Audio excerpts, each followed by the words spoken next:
Good evening friends, welcome back to my YouTube channel Renu Mittal coaching classes. I'm Renu. कैसे हैं आप सब? I hope your preparations are going well. So आज हम करने वाले हैं top 20 MCQs of banking and financial institutions, right. Latest pattern MCQs हैं, काफ़ी रिपीटेड क्वेश्चंस हैं जो कि आपको एवरी ईयर एग्जाम्स में आते हैं, right. So let's start. Here is the first question. कहते हैं which of the following are the forms of e banking. इनमें से कौन सी ऐसी फॉर्म्स हैं जिनको कि हम ई बैंकिंग कंसीडर कर सकते हैं? Internet banking, telephone banking, electronic cheque conversion and electronic bill payment, direct fund transfer through RTGS. RTGS means real time gross statement, right. So इनमें से हमने बताना है कि ई बैंकिंग की कौन सी टर्म्स हैं। अगर इंटरनेट बैंकिंग की बात करें तो वो भी ई बैंकिंग में आता है। टेलीफोन बैंकिंग की बात करें तो वो भी ई बैंकिंग में ही कंसीडर किया जाता है। इलेक्ट्रॉनिक चेक कन्वर्जन वो भी ई बैंकिंग से ही रिलेटेड है। Electronic bill payment also considered as e banking and direct fund transfer through RTGS is also considered as e banking. So हमारा करेक्ट ऑप्शन हो जाएगा ऑप्शन डी, यानी कि 1 2 3 4 5 all these are related the forms of e-banking, right? Next question. Banking ombudsman scheme is applicable to the business of। जो banking ombudsman scheme थी वो कौन से business पे applicable होती है? All scheduled commercial banks excluding RRBs, right? कहते all scheduled commercial banks including RRBs, only private sector banks and only public sector banks and only private sector banks. So जो banking ombudsman scheme है वो कहाँ पे applicable होती है? वो applicable होती है all scheduled commercial banks including RRBs, right. जिनमें कि आरआरबीज इंक्लूड होते हैं एंड वहाँ पे ओनली स्केड्यूल्ड कमर्शियल बैंक्स आएंगे, राइट। सो हमारा करेक्ट ऑप्शन क्या हो जाएगा? Option B. Next question. Match the items of list 1 with list 2 and denote the correct matching. हमने क्या है, हमें बैंक्स दिए हुए हैं एंड उनकी ईयर्स ऑफ एस्टेब्लिशमेंट ईयर्स दिए हुए हैं। सो हमने क्या है करना है, बताना है कि कौन सा बैंक किस ईयर में इस्टेब्लिश हुआ था। First one is international bank for reconstruction and development and international finance corporation, Asian development banks and export import bank of India यानी EXIM. So international bank for reconstruction and development means IBRD, वो हुआ था हमारा 1945 में। अगर ए का 1 है तो हमारे पास दो ऑप्शंस हमारे एलिमिनेट हो गए एंड बी का या तो सेकंड होगा, राइट। सॉरी, बी का या तो सेकंड होगा या थर्ड होगा। इंटरनेशनल फाइनेंस कॉरपोरेशन हमें पता है 1956 में हुआ था। सो इजीली हमारा आंसर आ जाएगा option A, Asian Development bank 1966 and Exim bank 1981। ये आप लोगों को लर्न करने हैं, बहुत इंपॉर्टेंट क्वेश्चंस हैं ईयर्स ऑफ एस्टेब्लिशमेंट पे। एवरी ईयर एक ना किसी सेट में क्वेश्चन आता ही आता है, राइट। Next question. कहते हैं which of the following was the parent company of New India Insurance. New India Insurance की पेरेंट कंपनी कौन सी है, यानी उसको किस कंपनी ने टेक ओवर करे? LIC, GIC, United India Insurance, and D none of these. So अगर हम पेरेंट कंपनी की बात करें तो पेरेंट कंपनी कौन सी है? GIC यानी general insurance company, right. Next question. Largest life insurance company in India is. Most important and easy question. The New India Insurance Company Limited, Life Insurance Corporation of India, United India Insurance Company Limited and National Insurance Company Limited. So अगर हम largest life insurance company की बात करें तो वो कौन सी है हमारी? LIC, right? कौन सी है? Life Insurance Corporation of India. Clear? Next question. Now Life Insurance Corporation of India was nationalised in, कि कौन से ईयर में नेशनलाइज्ड हुई थी? 1948, 1956, 1934 एंड 1964। सो जो हमारी life Insurance Corporation of India है वो कब नेशनलाइज्ड हुई थी? 1956। कौन से ईयर में हुई थी? 1956 में। Next question. E-banking business is essentially regulated by the Information Technology Act 2000, under which personal signature is replaced by, right, कहते जो ई बैंकिंग बिजनेस है जिसको कि रेगुलेट किया जाता है आईटी एक्ट 2000 के थ्रू, जहाँ पे जो पर्सनल सिग्नेचर है उसको किस सिग्नेचर से रिप्लेस किया गया है, राइट, इनक्रिप्टेड सिग्नेचर से, इमेज सिग्नेचर से, डिजिटल सिग्नेचर से या ऑनलाइन सिग्नेचर से। सो जो ई बैंकिंग बिजनेस है उसमें जो पर्सनल सिग्नेचर है is replaced by encrypted signature, उसको इनक्रिप्टेड सिग्नेचर से क्या किया गया है, रिप्लेस किया गया है, राइट। तो क्या हो जाएगा हमारा answer, option A. Next question, the word banks is derived from the Italian word banco which means, जो banks है वो कहते हैं इटालियन वर्ड से लिया गया है जिसका मतलब है बैंको। तो बैंक्स का एक्चुअली मीनिंग क्या है, iron vault, money, to land and bench. So the word banks is derived from the Italian word banco which means bench। So हमारा नेक्स्ट राइट आंसर कौन सा हो जाएगा, option D. Next question, head office of the Asian Development bank located in, जो हमारा ADB का head office है वो कहाँ पे लोकेटेड है, जकार्ता, मनीला, नैरोबी और Tokyo. So the head office of the Asian Development Bank is located in Manila. So our correct option is option B. Clear? Moving to next question. The profitability of public sector banks is low due to, कहते जो profitability है public sector banks की वो low क्यों है, over cautious approach to landing की हम क्या करी जा रहे हैं, ओवर जितनी हमारी लिमिट है बैंक्स की उससे ज़्यादा लैंड कर रहे हैं। रिजर्व बैंक पॉलिसीज़ की, जो आरबीआई की रिजर्व बैंक पॉलिसीज़ हैं, high overhead cost and social sector lending. So हमने बताना है कि इनमें से कौन से ऐसे रीजंस हैं जिनकी वजह से जो प्रॉफिटेबिलिटी है पब्लिक सेक्टर बैंक्स की वो कम है। सो अगर हम देखें, over cautious approach to lending, बिल्कुल। Reserve Bank policies, no, Reserve Bank policies की वजह से जो पब्लिक सेक्टर बैंक्स की प्रॉफिटेबिलिटी पे कोई इफेक्ट नहीं पड़ता। सो हमारा ये दो ऑप्शंस क्या है, एलिमिनेट हो जाएंगे। हाई ओवरहेड कॉस्ट, बिल्कुल सही। सोशल कॉस्ट लैंडिंग, बिल्कुल करेक्ट। सो हमारा करेक्ट ऑप्शन हो जाएगा option C, first, third and fourth. Next question, कहते which among the following is not associated with NABARD, NABARD से इनमें से कौन सा रिलेटेड नहीं है, NIEAF, BIR, RIDF and SHPI। So इनके मीनिंग्स क्या होते हैं, NIEAF means national institute of agriculture and farmers, right. Next आ गया हमारा BIR यानी bureau of international revenue, right. Next है हमारा RIDF, रूरल इंफ्रास्ट्रक्चर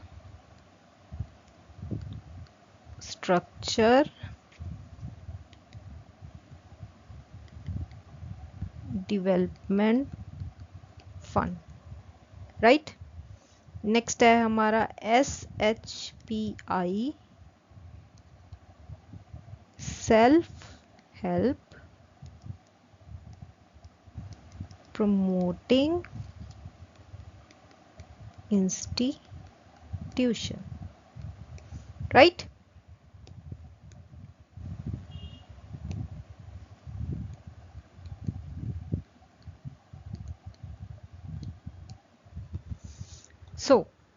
हमारा क्वेश्चन है which among the following is not associated with NABARD, कि इन चारों में से कौन सा जो इंस्टीट्यूट है वो नबार्ड से रिलेटेड नहीं है, right.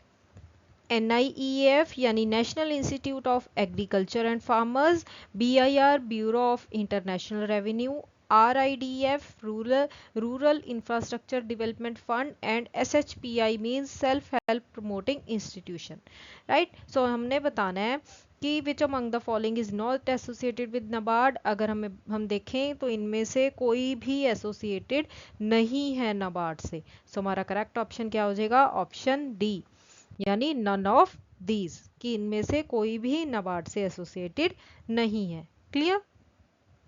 Next question, which one is not related with legal environment of business in India? इनमें से कौन सा लीगल एनवायरनमेंट से रिलेटेड नहीं है? MRTP एक्ट यानी monopolistic and restrictive trade practices act, FERA foreign foreign exchange regulation act, factories act 1948 and RBI। So हमने बताना है कि इनमें से जो लीगल इन्वायरमेंट से कौन सा रिलेटेड नहीं है, राइट। सो अगर देखें MRTB act is also included, FERA, factories act, but RBI is not related with legal environment of business in और in India. So correct option is option D. Moving to next question. Which of the following statements is a true about Reserve Bank of India? यानी RBI से related कौन सी statement true है? कहते RBI was established on 1st of April 1935 in accordance with the provisions of the RBI Act 1934. Next, the central office of RBI was initially established in Kolkata but was permanently moved to Mumbai in 1937. The central office is where the governor sits and where policies are formulated. कहते थे originally privately owned since nationalisation हुई थी on 1 जनवरी 1949, तब से RBI क्या है? Fully owned by government of India. And D all of the above. So हमने बताना है कि RBI से रिलेटेड कौन सी स्टेटमेंट्स क्या है? ट्रू हैं।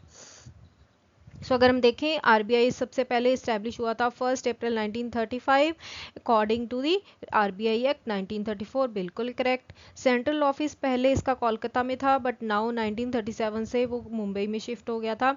सेंट्रल ऑफिस में जहाँ पे गवर्नर बैठते हैं एंड जहाँ पॉलिसीज को फॉर्मुलेट किया जाता है, बिल्कुल correct.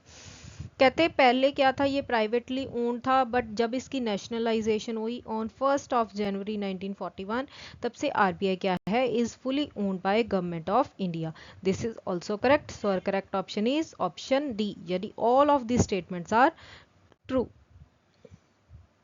Next question, when banks invest their deposit accruals in government securities it is called। कहते जब बैंक्स क्या करते हैं? अपने इन्वेस्टमेंट करते हैं, कहाँ पे करते हैं? उनकी डिपॉजिट को गवर्नमेंट सिक्योरिटीज में, तो उसको क्या बोलते हैं? Asset securitisation, hedging, narrow banking and forfaiting. So जब बैंक्स इन्वेस्ट करते हैं उनके डिपॉजिट एक्रूअल्स को गवर्नमेंट सिक्योरिटीज में, उसको बोलते हैं नैरो बैंकिंग। उस कॉन्सेप्ट को क्या बोलते हैं? Narrow banking. Next question, capital adequacy norms declared in the year 1996 is applicable to। जो capital adequacy norms declare किए गए थे 1996 में, वो कौन से बैंक्स पे applicable होते हैं? फॉरेन बैंक्स पे, कोऑपरेटिव बैंक्स पे, प्राइवेट सेक्टर बैंक्स पे और नेशनलाइज्ड बैंक्स पे। सो जो कैपिटल एडुकेसी नॉर्म्स डिक्लेयर किए गए थे 1996 में after nationalisation of RBI on 1 जनवरी 1995, वो एप्लीकेबल होते हैं नेशनलाइज्ड बैंक्स पे, राइट। वो किस पे एप्लीकेबल होते हैं? नेशनलाइज्ड बैंक्स पे, राइट।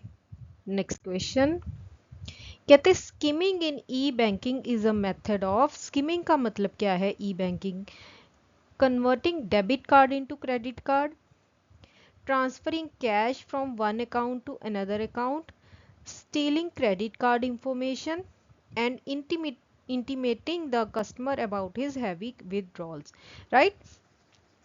अगर हम ई बैंकिंग में कहते हैं स्कीमिंग क्या होती है, कन्वर्ट करना डेबिट कार्ड को क्रेडिट कार्ड में, transferring cash from one account to another, stealing credit card information and intimating the customer about his heavy withdrawals, right? So skimming in e-banking is a method of stealing credit card information. Next question, which of the following is not a development banking institution? इनमें से कौन सा development banking institution नहीं है? IDBI, IFCI, Exim Bank और ICICI, right so हमने बताना है इनमें से कौन सा डेवलपमेंट बैंकिंग इंस्टीट्यूशन नहीं है. IDBI is also a development banking institution, IFCI is also and ICICI is also, but Exim Bank is not a development banking institution. So our correct option is option C. Clear? Moving to next question. Next question कह रहे हैं that which covers the cost of self insurance, loading in insurance premiums and enforcing hedging arrangements is, right? कहते वो उस चीज़ को क्या बोलते हैं जहाँ पे हमारा जो सेल्फ इंश्योरेंस की कॉस्ट है वो भी कवर हो जाती है, उस ऑल्सो उसमें क्या इंक्लूड होते हैं हमारे insurance premiums and enforcing hedging arrangements, उसको क्या बोलते हैं? Cost of loss financing, cost of control of loss, cost of residual uncertainty and cost of internal risk reduction. कहते जहाँ पे हमारी सेल्फ इंश्योरेंस की कॉस्ट भी कवर हो रही है, loading in insurance premium and also hedging arrangements के लिए इन्फोर्स कर रहे हैं, that is considered as cost of loss financing. उसको क्या बोलते हैं? Cost of loss financing. So our correct option is option A. Next question, SIDBI यानी Small Industries Development Bank of India was set up as a subsidiary of IDBI2. कहते सिडबी क्या है? एक subsidiary है IDBI की, बट उसको किस लिए सेटअप किया गया था? Take over the functions of small business financing of IDBI, take over the venture capital operations of ICICI, reconstruct and rehabilitate the sick and closed industrial units financed by IDBI, and facilitate finance and promote India's foreign trade. So SIDBI को IDBI की subsidiary क्यों set up किया गया था? To take over the functions of small business financing of IDBI, right. So correct option क्या हो जाएगा?